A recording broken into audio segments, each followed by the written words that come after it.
Assalamualaikum warahmatullahi wabarakatuh. Bismillahirrahmanirrahim. Alhamdulillah wassalatu wassalamu ala Rasulillah wa ala alihi wa sahbihi wa mawala. La hawla wa la quwwata illa billah. Subhanaka la ilma lana illa ma 'allamtana innaka antal alimul hakim. Rabbana iftah bainana wa baina qaumina bil haqq wa anta khairul fatihin. La hawla wa la quwwata illa billahil aliyyil azim. Rabbi syrah li sadri wa yassir li amri wahlul 'uqdatam min lisani yafqahu qawli wasaddid lisani wahdi qalbi bihaqqi sayyidina Muhammad sallallahu alaihi wasallam. Qala Syekhul Mu'allif rahimahullahu ta'ala wa nafa'ana bi ilmihi fid din wal dunya wal akhirah. Ma'asyara hadirin wal hadirat jamaah salat fardhu subuh rahimakumullah. Bersyukur kita kepada Allah Subhanahu wa taala yang hingga saat ini masih memberikan kita kesehatan, kesempatan, umur panjang. Kembali kita dikumpulkan di tempat yang mulia ini dan insya Allah dengan niat-niat mulia. Mudah-mudahan dengan sebab perkumpulan kita ini menjadi sebab kita selalu dicurahi rahmat berkah daripada Allah Subhanahu wa taala. Amin ya rabbal alamin. Ma'asyara hadirin wal hadirat rahimakumullah. Melanjutkan kajian kita masih di dalam bab iyadatil marid. Bab menerangkan menjenguk orang sakit. Hadis yang keenam an Ali radhiyallahu anhu qala Sami'tu Rasulullah sallallahu alaihi wasallam yaqul ma min muslimin ya'udu musliman ghudwatan illa shalla alaihi sab'una alfa malakin hatta yumsi wa in 'adahu 'ashiyatan illa shalla alaihi sab'una alfa malakin hatta yusbih fakana lahu khariqun fil jannah. Daripada sahabat Ali bin Abi Thalib, Imam Ali bin Abi Thalib. Beliau ini menantunya Rasulullah sekaligus sepupunya Rasulullah. Sepupu sekaligus menantu. Beliau malah mempunyai dua gelar, radhiyallahu an dan karramallahu wajhah. Hanya saja ulama berbeda pendapat tentang karramallahu wajhah. Ada yang mengatakan kenapa disebut karramallahu wajhah? Karena beliau itu masuk Islam semenjak kecil. Artinya tidak pernah menyembah berhala. Jadi tidak pernah memandang wajahnya itu menundukkan kepada berhala, tidak pernah. Beda dengan sahabat Umar. Sahabat Umar pernah menyembah patung, pernah. Membuat patung dari kurma pun pernah. Beliau buat patung dari kurma, namun ketika kelaparan kurmanya dimakan lagi. Artinya makan Tuhan. Itu sahabat Umar bin Khattab. Beliau kadang-kadang sahabat Umar ini kalau termenung kadang-kadang senyum, kadang-kadang menangis. Kenapa senyum? Karena kata beliau, aku pernah buat patung dari kurma, disusun menjadi sebuah patung. Namun ketika aku lapar, aku ambil lagi kurmanya, aku makan. Senyum beliau. Nah, kenapa menangis? Karena pernah mengubur anak perempuannya. Hidup-hidup dikubur ketika sudah lahir. Lahir anak perempuan, karena itu anak perempuan, maka dikubur. Kenapa? Aib mempunyai anak perempuan. Nanti ketika sudah dewasa, susah menjaganya. Tapi ketika Islam sudah datang, maka yang asalnya tidak tidak berpakaian tidak baik, Islam mengatur dengan pakaian yang baik, kemudian diatur dengan syariat, sehingga mempunyai anak perempuan pun mulia. Sebelumnya orang tawaf di Ka'bah itu ada yang telanjang. Tawaf di Ka'bah itu ada yang telanjang. Karena Ka'bah itu sebelum Islam datang pun sudah dijadikan sebagai tempat di situ orang-orang beramal ibadah. Plus patungnya pun diletak di sekitar Ka'bah. Kurang lebih 300 patung ada di sekitar Ka'bah. Memang tempatnya kafir Quraisy beramal ibadah pun di Ka'bah pada waktu masa jahiliyah. Islam datang dengan membawa syariat yang ketat sehingga perempuan pun terjaga. Jadi kadang-kadang beliau senyum, kadang-kadang menangis. Menangis karena pernah merasa mengubur anak perempuannya hidup. Sahabat Utsman pernah menyembah berhala. Sahabat Ali tidak pernah. Karena semenjak kecil sudah masuk Islam, maka disebut karramallahu wajhah. Ada yang mengatakan kenapa disebut karramallahu wajhah? Karena beliau tidak pernah melihat kemaluan. Kemaluan sendiri saja tidak pernah dilihat, apalagi kemaluan orang lain. Itu Imam Ali bin Abi Thalib. Maka beliau ketika perang melawan Muawiyah, inilah satu-satunya perang sahabat melawan sahabat, Islam melawan orang Islam. Kalau ditanya siapa yang salah, dua-duanya dapat pahala. Karena dua-duanya berijtihad. Saya menganggap ini betulnya Imam Muawiyah umpama. Ternyata salah, maka tetap dapat satu pahala. Karena ijtihad. Yang satu menganggap Imam Ali yang betul, tindakannya yang betul. Ternyata salah umpama, tetap juga dapat satu pahala. Tapi dengan keilmuannya Imam Ali bin Abi Thalib, maka ulama mengatakan yang benar itu sebenarnya Imam Ali bin Abi Thalib. Tapi dua-duanya dapat pahala. Orang yang berijtihad itu kalau betul dapat 2 pahala, kalau salah tetap dapat pahala, 1 pahala, karena sudah ijtihadnya. Satu-satunya perang melawan sesama Islam. Maka waktu itu ketika perang, Imam Ali sebagai khalifah tidak ingin banyak pertumpahan darah terhadap orang Islam. Maka beliau mengajak duel, panglima-panglima saja yang berperang. Kalau sudah kalah ya sudah kalah. Jadi prajurit jangan ikut berperang, kasihan, sama-sama orang Islam berperang. Akhirnya beliau maju, cuman supaya beliau ini tidak ketahuan khalifah sekaligus menjadi panglima perang. Ibaratnya itu presiden turun tangan, kemudian menjadi panglima terdepan malah.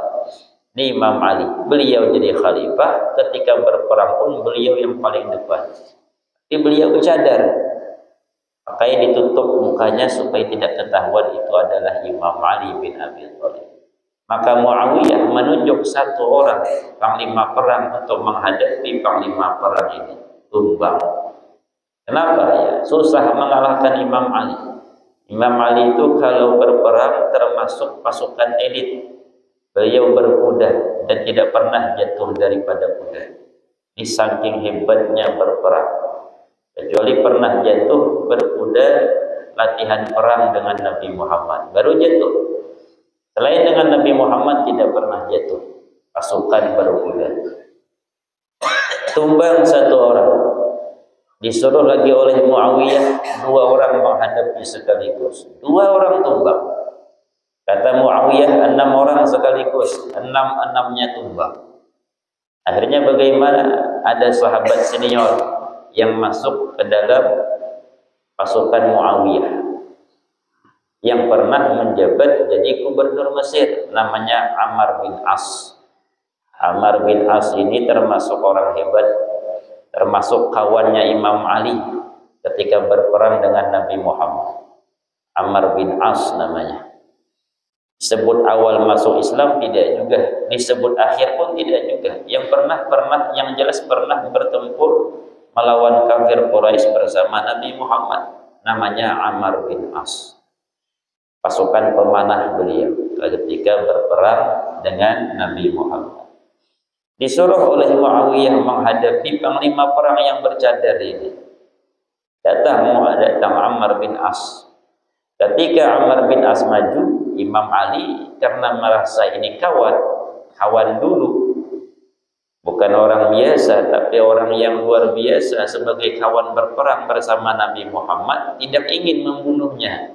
Maka Imam Ali berputar kembali ke pasukannya. Karena melihat berputar dikira Ammar bin As takut dengan beliau. Maka Ammar bin As berkata dengan suara nyaring, "Jangan lari wahai penakut." Nah, ketika disebut penakut, ya, kembali Imam Ali memutar ke kudanya kembali. Kemudian berperang, berkelahi, sekali tebas, 2 kali tebas, tumbang Ammar bin As. Ketika Ammar bin As tumbang, nah disitulah terlihat sedikit mukanya Imam Ali bin Abi Thalib. Ketika Ammar bin As mengetahui itu Imam Ali yang dihadapinya, berkata di dalam hati, kata beliau, jika tadi aku tahu dari awal ini Ali bin Abi Thalib tidak akan pernah maju. Kenapa? Percuma, orangnya hebat berperang. Sehingga ketika beliau Imam Ali ingin menebaskan parangnya kepada Ammar bin As, Ammar bin As paham Imam Ali ini tidak pernah akan mau melihat aurat. Cepat-cepat beliau telanjang. Ketika cepat-cepat beliau telanjang, Imam Ali pun memalingkan wajahnya. Ini kekalahan Imam Ali. Pintarnya Ammar bin As. Cepat-cepat beliau buka celana, telanjang seperti itu. Imam Ali langsung seperti itu. Barulah bisa selamat Ammar bin As. Coba tidak seperti itu, bisa ditebas perang oleh Imam Ali bin Abi Thalib. Dan akhirnya terjadilah peperangan dan dimenangkan Ali bin Abi Thalib. Termasuk Sayyidah Aisyah, termasuk dengan Muawiyah. Jadi termasuk istri Nabi Muhammad, Siti Aisyah, termasuk pasukan Muawiyah. Jadi susah jadinya kita. Waduh, ini orang Islam istri Nabi Muhammad ikut Muawiyah. Ini Imam Ali bin Abi Thalib, cucu menantu sekaligus Nabi Muhammad. Yang mana yang betul? Yang jelas keilmuan Ali bin Abi Thalib tidak pernah akan diragukan. Ana Madinatul Ilm wa Aliyun baruha. Ketika kalah di perang tersebut oleh Imam Ali, dibiarkan Siti Aisyah untuk pulang ke rumah, tidak pernah ninggalin. Siti Aisyah muda masih. Beliau itu meninggalnya Nabi Muhammad, Siti Aisyah umur 18 tahun. Kalau sekarang masih gadis, orang sekarang gadis masih. Bahkan orang sekarang umur 25 pun jarang mau kawin. Umur 27, 28 lah perempuan sekarang kawin. Jangan terlampauan, susah nanti kawinnya. Kadang-kadang perempuan ini tidak mau cepat kawin, ingin merasakan hasil kuliah. Aku lama dah kuliah, mau kerja dulu. Masa kuliah lama-lama tidak bekerja. Nah, akhirnya bekerja, lupa dengan menikah. Kalau sudah dekat 30 itu susah sudah. Yang laki-laki merasa sudah agak tua, katanya mau yang 23, 22. Ini dah 27, 28, 29. yang dia ditawari duda pun tidak akan mau. Aduh, katanya duda kan susah. Jadi susah kawin. Pagi kalau sudah kuliah tinggi, wah susah. Perempuan itu kalau kuliahnya lebih hebat dibanding laki-laki, nyari jodohnya susah. Ada dosen kuliah sampai ke Australia, S1 Australia, S2-nya London, pintar bahasa Inggris, beasiswa, S2 di London, S1 di Australia. Pulang sampai sekarang tidak dapat jodoh dia. Kenapa? Laki-laki takut dekat dengan dia. Kalah ilmu katanya. Tuh katanya kalah ilmu. Aku nih hebat orang, hebat istri dibanding awak. Nah, jadi minder laki-laki. Sampai sekarang menyesal. Karena sebelumnya ke Australia ada yang melamar, tapi tidak mau. Karena bangga ini dapat beasiswa ke Australia. Kapan lagi? Kata ibunya, tak usah diambil, orang kita jauh. Lebih baik menikah, umur sudah berapa sudah. Hendaklah, yang penting nih kesempatan, dapat kesempatan tidak pernah kedua kalinya. Pergi ke Australia, lulus, S1 orangnya pintar. Cari lagi beasiswa kedua, tepat di London. Oh di Inggris sana, lulus lagi. Nah setelah lulus, sekarang tidak lulus untuk menikah. Takut orang takut. Umur 50 udah sekarang.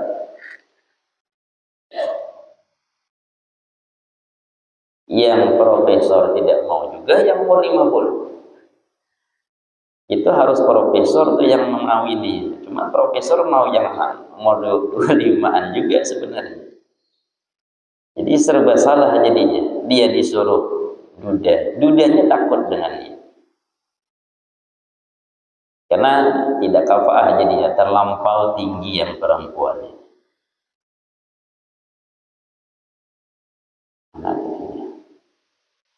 Jadi daripada Imam Ali bin Abi Thalib, beliau disebut karramallahu wajhah karena dua alasan tadi. Yang pertama, tidak pernah melihat auratnya, apalagi aurat orang lain. Yang kedua, memang beliau dari kecil sudah tidak pernah menyembah patung. Sami'tu Rasulullah sallallahu alaihi wasallam yaqul, beliau berkata, aku pernah mendengar Nabi Muhammad bersabda, "Ma min muslimin ya'udu muslima." Tidak ada seorang muslim yang menjenguk orang muslim lainnya karena mungkin dia sakit.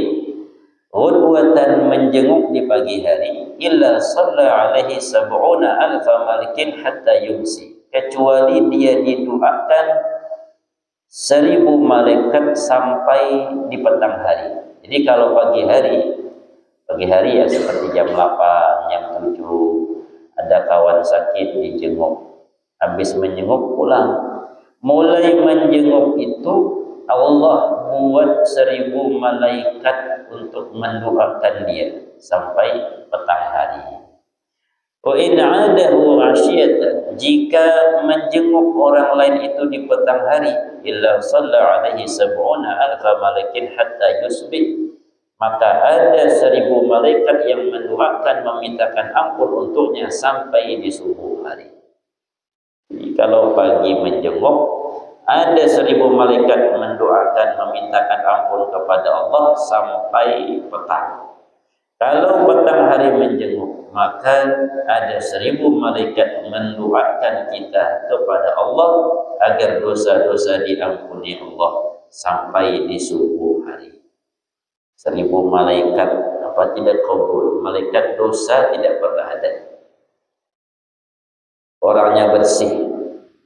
Kalau kita minta doa kepada orang lain, belum tentu kabul. Kenapa? Doa orang itu pun kadang-kadang kecampuran juga. Apalagi musim-musim caleg tadi, banyak minta doanya, karena minta doa gratis. Ya kita doakanlah, tapi kalau kabul, waduh, besar nilainya. Aku kata kawan, yang satu nelpon, minta doa, mudah-mudahan aja. Ya kita doakanlah. Cuma doa itu nilainya tinggi katanya. Kalau kabul, besarnya itu nilainya. Lebih daripada ngasih duit, nyebarkan duit kemana-kemana, doa itu langsung tembus ke langit dia. Cuman yang mendoakan jadi cukup ditelepon dia, minta doakan. Wa kana lahu kharifun fil jannah, dan dia mendapatkan seakan-akan berada di taman, di kebun yang sedang berbuah di dalam surga. Kharifun itu kebun yang sedang banyak buah-buahnya. Tinggal petik, tinggal makan saja. Yang jelas diampuni oleh Allah karena sebab ada 1000 malaikat yang memintakan ampun untuk kita kalau kita menjenguk orang sakit. Wa an Anas radhiyallahu anhu qala kana ghulamun yahudiyyun yakhdumu an-nabi sallallahu alaihi wasallam famarida. Ada seseorang Yahudi, anak-anak, tapi orangnya Yahudi, agamanya pun Yahudi. Sering datang ke rumah Nabi untuk membantu Nabi, tapi sakit. Nah, sekarang sakit dia. Fa'atahu Nabi sallallahu alaihi wasallam yahudu. Ketika anak itu sakit, Nabi Muhammad mendatanginya, menjenguknya. Faqa'ada 'inda ra'sihi faqala lahu aslim. Nabi Muhammad duduk di samping kepala anak sakit yang sakit tadi, yang orang Yahudi, mengatakan, masuklah engkau Islam. Fa nazara ila abihi wa huwa 'indah. Maka anak tadi melihat kepada ayahnya, seakan-akan meminta pendapat bagaimana ini Nabi Muhammad datang menyuruh masuk Islam. Melihat anak tadi ke wajah ayahnya, maka faqala, berkatalah ayahnya, ati' Abul Qasim, ikutlah engkau Abul Qasim. Fa aslama, seketika anak itu masuk Islam. Fakharajan Nabi sallallahu alaihi wasallam wa huwa yaqul, Nabi Muhammad keluar daripada rumah itu dan bersabda, alhamdulillahillazi anqadhahu minan nar. Segala puji bagi Allah yang menyelamatkan dia daripada neraka. Jadi kalau sudah masuk Islam, selamat. Setiap yang masuk Islam selamat. Kenapa? Karena dihapus dosa-dosa yang telah lewat. Maka yang paling enak itu ialah orang yang asalnya sebelumnya bukan Islam.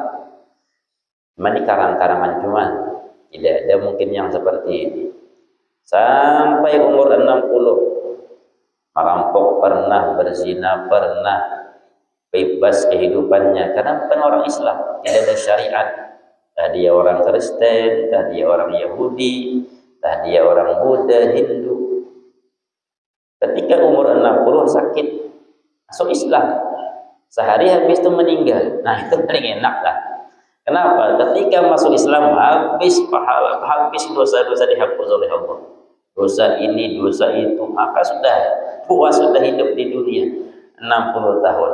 Setelah masuk Islam sehari meninggal habis itu, maka sehari itulah hisabnya. Cuma tidak ada orang seperti itu. Ada itu ya susah dicari. Keadilan Allah. Biasanya tidak ada yang seperti itu. Andai kata ada pun masih juga orang Islam. Orang Islam yang awalnya hidupnya tidak karuan, namun ada satu amal, dua amal yang membuat dia disayangi oleh Allah, kemudian diberikan hidayah masuk dalam agama Islam, kemudian tidak lama bertaubat meninggal. Nah, itu ada. Di Jawa Timur, dekat Pasuruan sana, ada orang kita Madura. Oh, kerjanya carok saja itu. Kadang-kadang ada hutan parkir kelahi. Carok itu bahasa Banjarnya betimpasan, bahasa Bugisnya bekajang, bekajangan. Betimpas, dia pakai celurit, carok namanya, bahasa Madura. Wah, kalau sudah carok tidak tahu apa-apa. Madura itu madu dan darah. Ada yang mengatakan Madura, madu dan darah. Artinya kalau kita baik, waduh baik betul. Apalagi kita ke Bangkalan sana, ke Bangkalan, Sumenep, Kalau ke kampung-kampungnya itu dia tahu santri, wah, kalau bisa dikawinkan kita di situ. Saking baiknya itu. Cuman tidak boleh pulang ke Sumatera ya. Itu susahnya. Di sana mudah, tidak ada jujuran. Yang ada jujuran itu di Kalimantan, Sumatera. Termasuk sudah orang Jawa di Sumatera.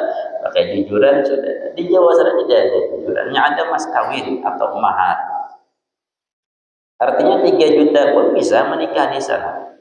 Tapi jangan pulang ke Sumatera ya, harus tinggal di sini. Nah, itu yang tidak tahan kita. Jadi belikan untuk selamatan 3 juta itu selesai. Beli baju kawin habislah 500.000. Selamatan kubur kacang 500.000 cuma.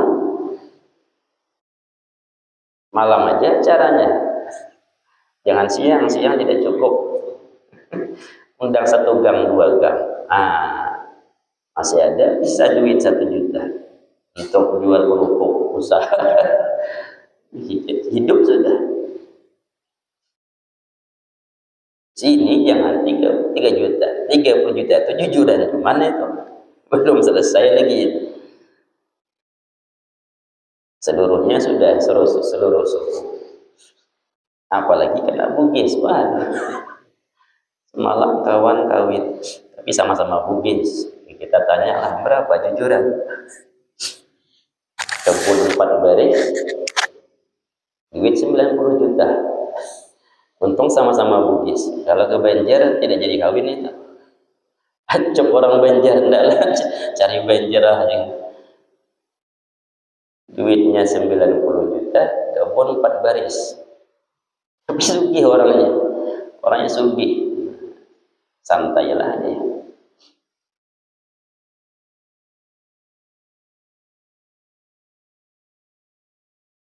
Jadi tidak akan selamat kecuali Islam. Orang Madura tadi tidak ada dia, kecuali pekerjaannya tidak baik. Kecuali 2 ada amalnya. Yang pertama, dia sayang sama orang tua.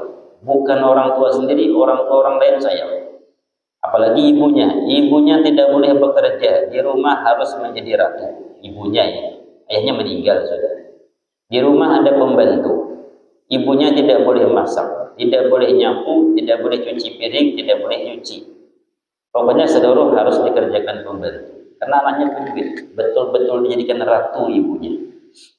Anaknya seram orang kita Madura.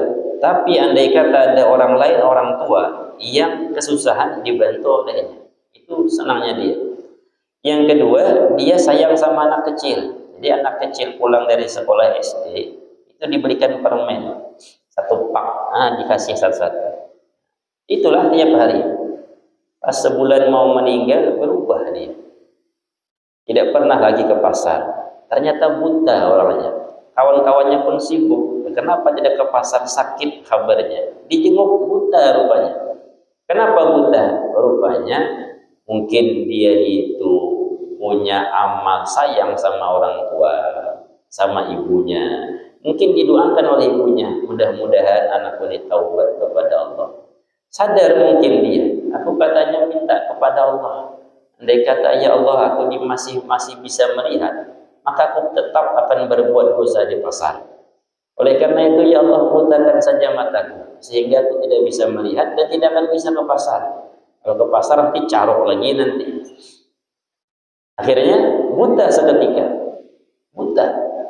Ketika buta itu pun ingin dibimbing oleh ibunya kalau ke WC, ke dapur, dimarah olehnya. Jangan ibu diam di rumahnya, jangan dibimbing. Jadi dari rumah, dari kamar ke WC itu ada tali memanjang.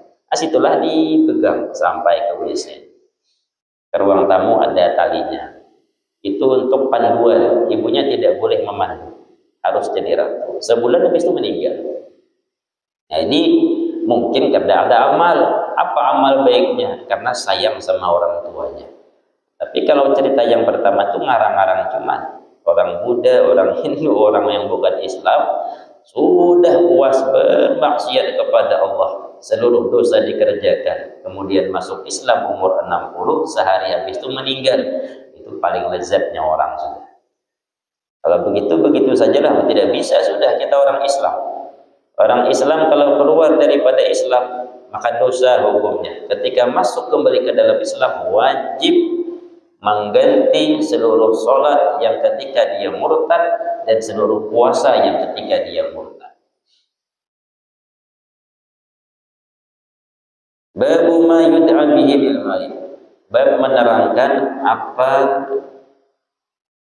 yang disebut ketika datang kepada orang yang sakit. An Aisyah radhiyallahu anha, daripada Sayyidah Aisyah radhiyallahu anha, anna Nabiy sallallahu alaihi wasallam kana idza ishtaka al-insanu syai'an. Nabi Muhammad jika datang seseorang yang mengeluh, atau kanat bihi qurhatun aw jurhun, atau jika ada sakit luka, qala Nabi sallallahu alaihi wasallam bi usbu'ihi hakaza wa wada'a Sufyan bin Uyainah ar-Rawi sababatahu bil ardi. Nabi Muhammad, kata Sufyan bin Uyainah yang meriwayatkan ini hadis, meletakkan jari telunjuknya seperti ini. Sufyan meletakkan di atas tanah. Summa rafa'aha. Jadi anggaplah kalau ini air, masukkan jari telunjuk ke dalam air. Ada hadisnya ini. Kalau dia luka ke tanah, wallahu a'lam apa tanah itu. Tanah itu suci. Kalau kita dari segi zahir kan, dari kesehatan tanah itu banyak kuman. Padahal tanah itu suci nih. Maka dari membersihkan najisnya anjing saja pakai air tanah. Kemudian baca bismillah turbatu ardina wa biriqati ba'dina yushfa bihi saqimuna biizni rabbina. Bismillah turbatu ardina, tanah kami, biriqati ardina yushfa bihi saqimina, disembuhkan dengan sebab tanah ini sakit-sakit kami, biizni rabbina, dengan izin Tuhan kami. Baru letakkan di luka. Kalau dia air baru diminum. Maka sebagian kiai kita lihat seperti itu. Kita pun belum tahu ini kenapa nih, jangan-jangan mengalirkan ilmu dalam ini. Pertama seperti itu dulu, kayak di film kan, seperti itu. Tapi tidak seperti itu, dimasukkan telunjuk ke dalam air aqua, dibaca-baca seperti itu. Kata pikiran kita dulu mengalirkan ilmu dalam ini kayaknya. Ternyata bukan itu, ada hadisnya memang. Jadi telunjuk dimasukkan ke dalam air baru dibaca. Tidak hafal ini ya sudah, kita baca apa yang ada dibaca. Tapi masukkan telunjuk dalam air, dan itu pun diniatkan ittiba' ya Rasulullah. Karena Nabi Muhammad seperti itu. Kalau luka maka letakkan ke tanah telunjuknya. Tanah tadi letakkan di tempat luka, tapi dibaca-baca supaya memang dapat izin daripada Allah. Karena asalnya kalau kita lihat dari kebersihan saja, tanah itu banyak kuman. Akhirnya kalau dipikir-pikir, dengan sebab kena tanah luka, jangan-jangan infeksi kan seperti itu. Tapi tetap ada hadisnya, ikut Nabi Muhammad, insya Allah. Kalau ini petunjuk dari Nabi Muhammad, insya Allah, maka betul petunjuk tersebut. Pakai telunjuk, letakkan ke tanah, dibaca-baca, tanahnya diletakkan di tempat luka. Bersih, tanah itu bersih, asalnya suci. Bahkan sebagian orang-orang yang mengobati, orang-orang yang kena racun-racun itu, bukan racun biasa ya, racun-racun kiriman, katanya seharusnya cepat-cepat minum air tanah waktu itu. Tapi tidak paham juga orang-orang ilmu-ilmu seperti itu. Apalagi di bagian sana, kalau kita ceramah dulu, Ustaz katanya nanti singgah nih, bot nih akan singgah di Belaras. Nanti kalau singgah jangan makan-makan di sana. Kalau ingin haus pun cari air aqua saja atau air gelas. Jangan minum teh. Jangan minum teh, jangan makan apa-apa. Ditahan saja kalau lapar. Kasih makan tempat ceramah dulu. Nanti sampai kita belahan baru makan. Khawatir kita katanya. Nanti singgahnya nanti di Belaras singgah. Diamani seperti itu. Berarti orang sana itu paham sudah. Jangan makan apa-apa. Bahkan sebagian mengatakan kalau mulai kena keracunan itu langsung minum air tanah. Air tanah itu ya air Belanda, air yang bercampur tanah, minum sebagai penangkalannya. Ini kata kita, racun apa nih? Baru banyak racun-racun yang bisa ngirim-ngirim seperti itu. Na'udzubillah. Sebagian kita kan mungkin warisan-warisan dulu, zaman-zaman penjajahan tak cari pelaris, wallahu a'lam, akhirnya cari ilmu-ilmu yang demikian, sehingga tidak akan bisa lepas kecuali dia turun ke anaknya, turun ke anaknya, turun ke anaknya. Na'udzubillah. Mudah-mudahan tubuh kita dijaga oleh Allah daripada penyakit, dan mudah-mudahan kita diberikan selalu hidayah oleh Allah, petunjuk, rahmat dan taufik, sehingga mudah beramal ibadah, bahagia dunia, bahagia akhirat. Al-Fatihah. A'udzu billahi minasyaitonir rajim. Bismillahirrahmanirrahim. Alhamdulillahi rabbil alamin, arrahmanir rahim, maliki yaumiddin. إياك نعبد وإياك نستعين اهدنا الصراط المستقيم صراط الذين أنعمت عليهم غير المغضوب عليهم ولا الضالين. آمين آمين يا الله. بسم الله الرحمن الرحيم. الحمد لله رب العالمين، والصلاة والسلام على أشرف الأنبياء والمرسلين وعلى آله وصحبه أجمعين. اللهم إنا نسألك سلامة في الدين وعافية في الجسد وزيادة في العلم وبركة في الرزق وتوبة قبل الموت ورحمة عند الموت ومغفرة بعد الموت. اللهم هون علينا في سكرات الموت والنجاة من النار والعفو عند الحساب. صلى الله على سيدنا محمد وعلى آله وصحبه وسلم. الحمد لله رب العالمين. تقبل الله منكم.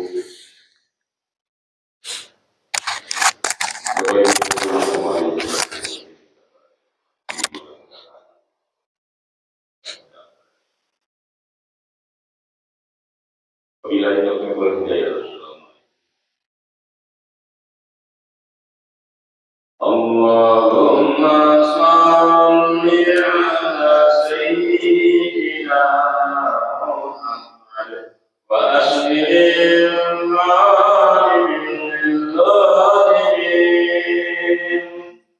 Allahumma salli ala sayyidina Muhammad wa aslim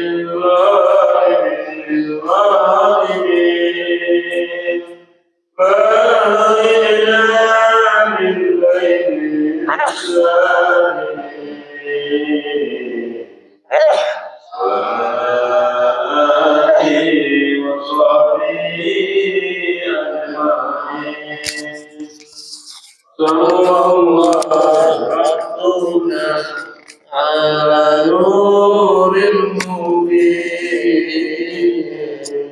Ahmad al-Mustafa Sayyidil Mursalin wa alihi wa sahbihi ajma'in wa